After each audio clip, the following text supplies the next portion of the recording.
Okay, friends, can y'all hear the wind? Listen, good God Almighty, this is what we're dealing with.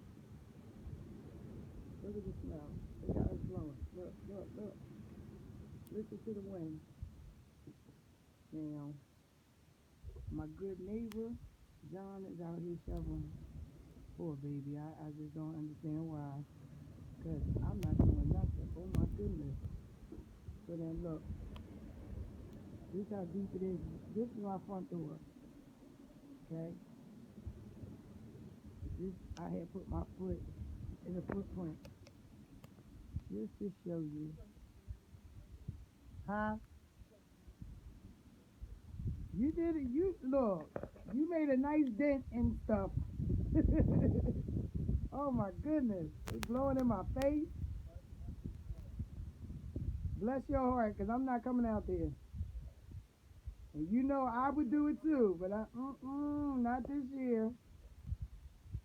I'm gonna let the kids, whoever come through, they got it.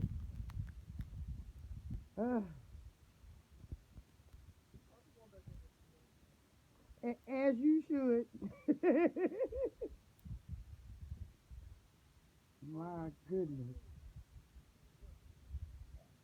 I hear you. Well,